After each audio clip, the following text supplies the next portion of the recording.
नमस्कार। आज हम एक ऐसे मामले पे बात करने जा रहे हैं जिसने मुंबई को, खासकर पवई इलाके को दहला दिया था। ये है स्टूडियो बंधक संकट की कहानी। नमस्कार। हाँ, ये वाकई एक बहुत ही गंभीर और दुखद घटना थी। हमारे पास इस पर कुछ जानकारी है। खास तौर पर एक रिपोर्ट है, studio seized the Powai hostage crisis. हम आज उसी के आधार पर इस पूरी घटना को समझने की कोशिश करेंगे। बिल्कुल। हमारा मकसद ये है कि हम समझें कि भाई ये सब हुआ क्या था, क्यों हुआ, और फिर अंत में क्या नतीजा निकला। सही बात है, तह तक जाना जरूरी है। सोचिए जरा, एक स्टूडियो जहां बच्चे ऑडिशन देने आते हैं, अपनी कला दिखाने, और उन्हें वहीं बंधक बना लिया जाए। हाँ, ये सोचना भी मुश्किल है। चलिए तो फिर शुरू करते हैं, समझने की कोशिश करते हैं इस पूरे मामले को। तो ये घटना हुई मुंबई के पवई इलाके में। हाँ, पवई। वहाँ एक आर्य स्टूडियो है। वहीं पर, और समय था अक्टूबर 2025 का।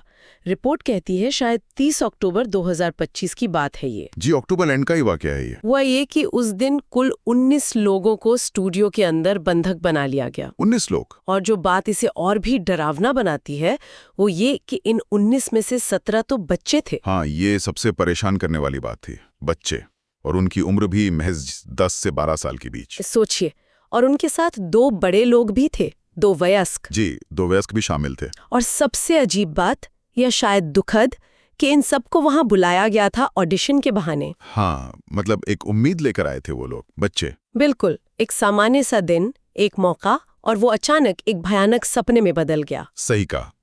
अच्छा, जिसने ये सब किया उसके बारे में क्या पता है? कौन था वो? हाँ, तो जो आरोपी था उसकी पहचान हुई रोहित आर्या के नाम से। रोहित आर्या। रिपोर्ट्स के मुताबिक वो पुणे का रहने वाला था और खुद को यूट्यूबर या फिल्म मेकर बताता था। YouTuber, film maker. ये बात थोड़ी अजीब है ना। मतलब एक तरफ तो क्रिएटिव फील्ड का दावा, हाँ, रचनात्मक काम, फिल्म बनाना, कहानियां कहना, और दूसरी तरफ इतना हिंसक कदम।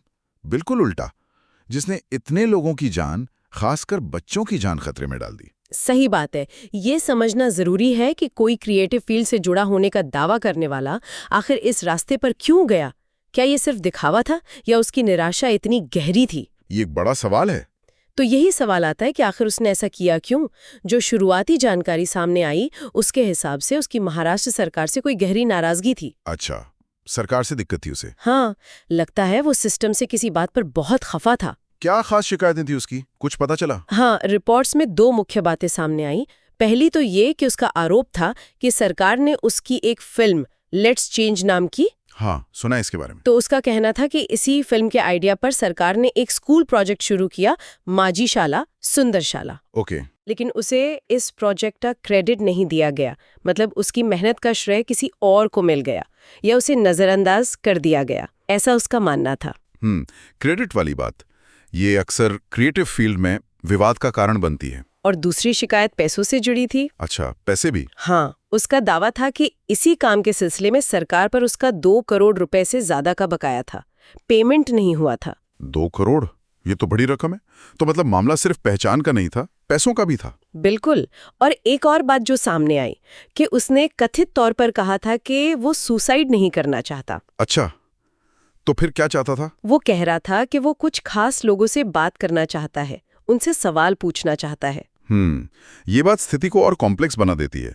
मतलब वो शायद सिर्फ हिंसा नहीं चाहता था, बल्कि एक तरह का संवाद। भले ही वो तरीका बहुत गलत था। हाँ, जैसे अपनी बात रखने का एक बहुत ही बिगड़ा हुआ तरीका ढूंढ रहा हो। सही। और अगर हम इससे थोड़ा बड़े पैमाने पर देखें तो ये दिखाता है कि जब किसी इंसान के अंदर अन्याय की भावना घर कर जाती है, चाहे वो सच हो या सिर्फ उसे ऐसा महसूस हो रहा हो, हाँ, तो वो भावना उसे किस हद तक खतरनाक कदम उठाने पर मजबूर कर सकती है, खासकर जब उसकी पहचान, उसका काम और पैसा सब दांव पर लगा हो। निराशा बहुत बढ़ जाती है ऐसे में। बिल्कुल। और उसका ये कहना कि वो बात करना चाहता है, ये शायद अपनी बात को पब्लिक में लाने का, मीडिया का ध्यान खींचने का, या शायद उन अफसरों तक पहुंचने का जिनसे वो नाराज था। हाँ, हो सकता है। शायद उसे लगा होगा कि नॉर्मल तरीके से उसकी सुनवाई नहीं हो रही, तो उसने ध्यान खींचने का ये भयानक रास्ता चुना, अपनी शर्तों पर बात करने के लिए। अब उसकी शिकायतों में कितनी सच्चाई थी वो तो जांच का विषय है, पर उसकी हताशा तो साफ दिखती है। हाँ, और उसने जो तरीका अपनाया वो बहुत खतरनाक था। उसके पास क्या था? रिपोर्ट्स कहती हैं एक एयर गन थी। एयर गन, ये भी खतरनाक हो सकती है पास से। बिल्कुल। और सिर्फ एयरगन नहीं, उसके पास कुछ केमिकल पदार्थ होने की भी बात है। केमिकल्स? ये क्या थे, कुछ पता चला? रिपोर्ट में ये साफ नहीं है कि वो क्या थे, पर उनकी मौजूदगी ने ही खतरा कई गुना बढ़ा दिया होगा। पता नहीं वो उन्हें इस्तेमाल करना चाहता था या सिर्फ डराने के लिए रखे थे। हाँ, ये अनिश्चितता स्थिति को और गंभीर बना देती है। और उसने स्टूडियो को भी सिक्योर कर लिया था। दरवाजों और खिड़कियों पर सेंसर लगाए थे। अच्छा, सेंसर भी? मतलब पूरी प्लानिंग थी? हाँ, ये अचानक गुस्से में उठाया गया कदम नहीं लगता। उसने तैयारी की थी, सोच समझ कर किया था। और जैसे ही मुंबई पुलिस को इसकी खबर मिली, उन्होंने फौरन एक्शन लिया। जाहिर है पुलिस के लिए ये बहुत मुश्किल सिचुएशन रही होगी। हाँ, एक तरफ इतने सारे बच्चे, 2 बड़े लोग बंधक, दूसरी तरफ एक हथियारबंद आदमी जिसने जगह को लॉक कर रखा है और जिसका दिमागी संतुलन कैसा है पता नहीं। बिल्कुल, पुलिस के सामने चुनौती बहुत बड़ी थी। पहली प्राथमिकता तो हमेशा बंधकों की सुरक्षा होती है, खासकर बच्चों की। हाँ, वो तो है ही। लेकिन साथ ही ये भी देखना होता है कि सिचुएशन और बिगड़े नहीं। आरोपी को काबू में करना है बिना और किसी नुकसान के। तो पहले बातचीत की कोशिश, स्थिति को समझना और फिर जरूरत पड़ने पर फोर्स इस्तेमाल करने का मुश्किल फैसला लेना, ये सब बहुत दबाव में करना पड़ता है। और वो सेंसर और केमिकल्स की बात ने तो उनकी मुश्किलें और बढ़ा दी होंगी। निश्चित रूप से उन्हें हर कदम फूंक फूंक कर रखना पड़ा होगा। तो ये सब कुछ देर चला होगा, बातचीत की कोशिशें हुई होंगी। हाँ, अक्सर ऐसा ही होता है। लेकिन फिर एक खतरनाक मोड़ आया।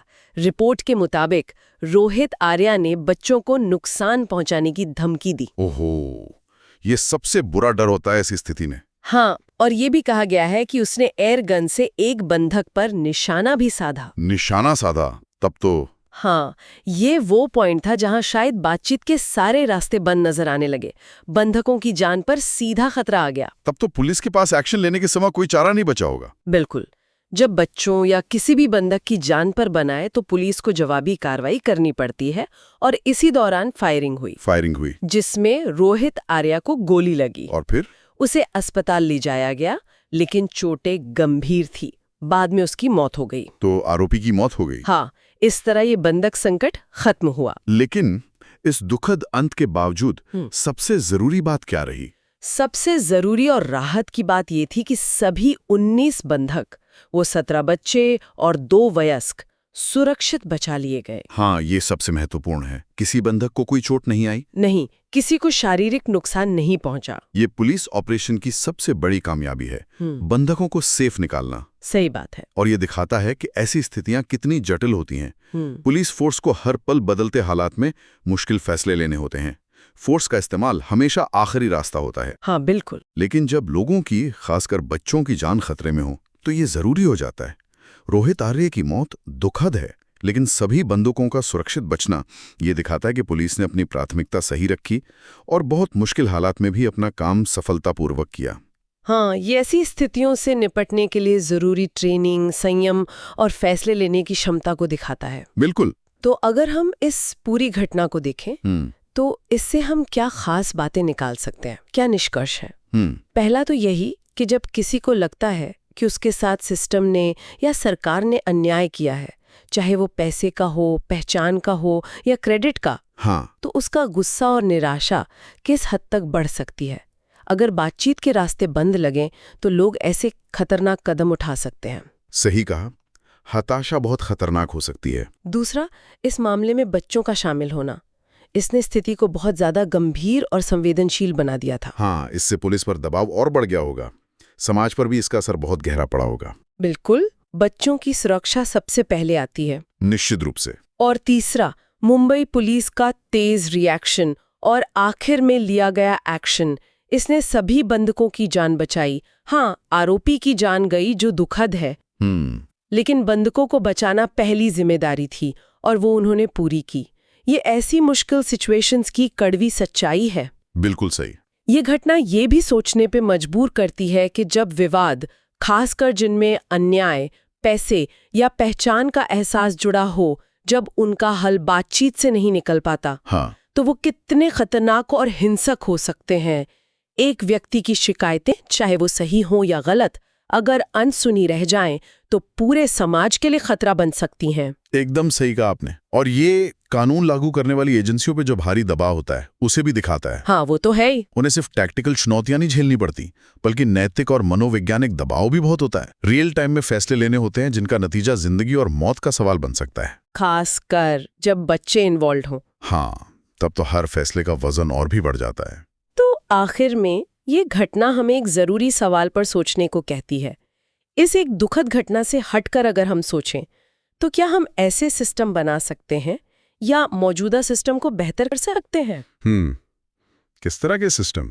जो रोहित आर्या जैसे लोगों की शिकायतों को, चाहे वो असली हो या उन्हें सिर्फ ऐसा लग रहा हो, उन्हें इस खतरनाक मोड़ तक पहुंचने से पहले ही ठीक से सुन सकें, समझ सकें और हल कर सकें। अच्छा पॉइंट है, मतलब प्रिवेंशन पे फोकस। हाँ, क्या कोई बेहतर शिकायत निवारण का तरीका हो सकता है, या मध्यस्थता, या शायद मेंटल हेल्थ सपोर्ट तक आसान पहुंच? क्या ये चीजें भविष्य में ऐसी त्रासदियों को रोकने में मदद कर सकती हैं? ये बहुत महत्वपूर्ण सवाल है।